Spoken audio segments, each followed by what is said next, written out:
According to a 2014 U.S. Gallup poll, a whopping 40% of Americans doubt the media's ability to report the news fully, accurately, and fairly.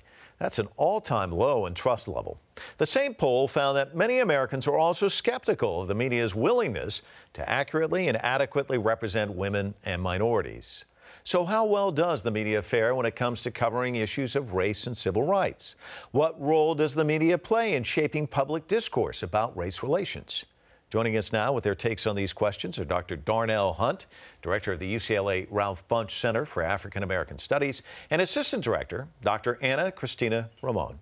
Welcome to Full Frame. I want to thank both of you for coming in. Let's start there. I mean, these statistics kind of alarming when you look at that Gallup poll. What would your report card be? And why don't I start with you for the media? In terms of the media, Darnell and I think that all the stations or all the networks are pretty much not doing as great of a job as they could be.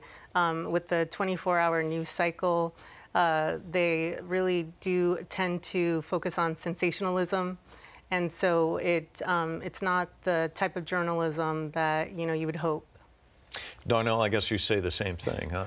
Yeah, I mean, it's one of those situations where the media mostly follow the breaking news model, which often gets us to look at symptoms and rarely the underlying causes. So when it comes to issues like race and racism, they don't do that great. So I give them I don't know, a C- at best, Ana-Christina, though, isn't one of the other issues like, oh, this is boring. How do we make this interesting? We're not going to get the viewers. I mean, in the end, it's instead of being a public service, it comes down to being a business in many respects. Yeah, it's entertainment programming. So then you are not going in depth into the story enough. It's just focusing in on particular instances that are scandalous in some way, that incite emotion, and so it takes away from really going into what's going on with that situation. Why is it happening in this country in particular? What's the historical aspects of it? And so that's what's missing. If it bleeds, it leads. Yeah, well, if it bleeds, it leads. That's been a mantra on television for a long time. But does it create more polarization, less understanding?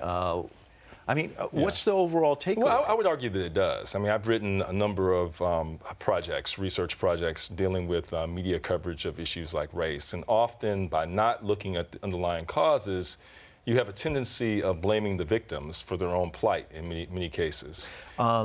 Things have changed, though, over time. And it seems like you've got Twitter and you've got Facebook and you have hashtags. How much does that drive the narrative now? And I'm thinking of Ferguson because it was a story that was not going to die, and perhaps with traditional media it may have. I mean, that may just be an interpretation on my part, but I'd like both of you to weigh in on that. Yeah, I definitely, with Twitter or social media, everyone has a voice or has a way to make sure that their voice is heard in some way.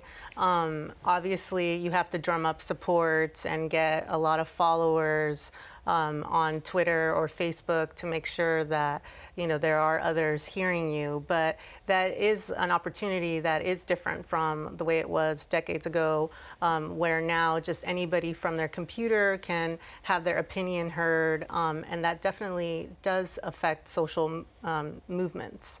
Yeah, I think that's definitely a key development.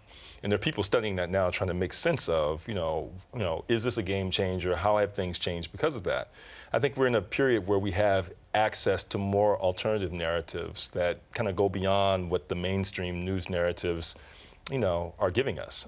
How that aligns with what we typically get in mainstream media is a whole other question. I think, this is something we're going to be trying to kind of get a handle on for years to come here.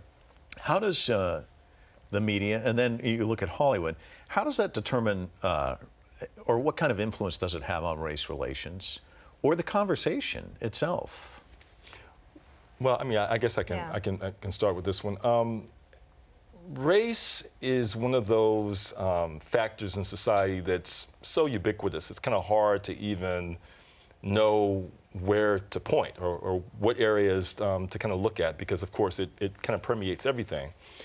I think one of the things that's important to know about media is that when something is repeated constantly in media, it has the effect of almost creating this new normal. It kind of normalizes things that we take for granted, which is one of the reasons why people are so concerned about representations of race in media. Because if you don't have a lot of face-to-face contact with the group, and everything you know about them or you think you know about them is what you see in the media, then the media wield an enormous amount of power in shaping the way you might respond to that group. So it's very important.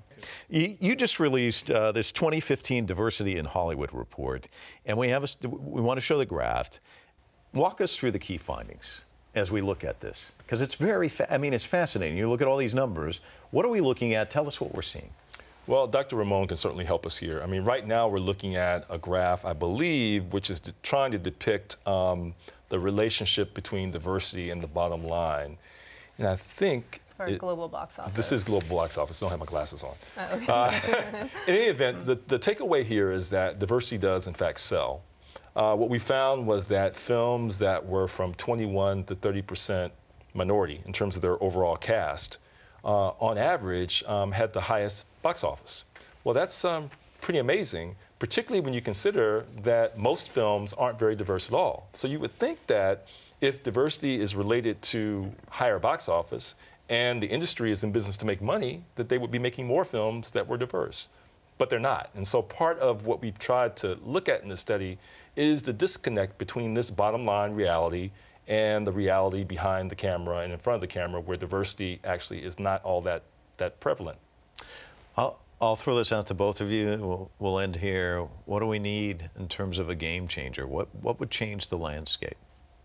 Well, what we see is it has to be a multi-pronged approach. That has to be every facet of the industry needs to create the change, and so it can't be just the studios, the networks, or the agencies, or casting agents. It has to be everyone working together to cast a wider net to create this change. No, but I would agree with what ana-Christina had to say. I mean, there's really no magic bullet. It's not like if we just fix this one thing, magically the industry will get better.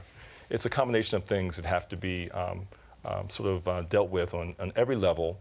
And I think ultimately there needs to be a realization that diverse audiences want diverse stories.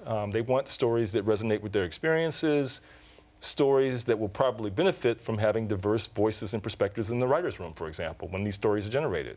It's not enough just to have diversity in front of the camera. You also need it behind the camera.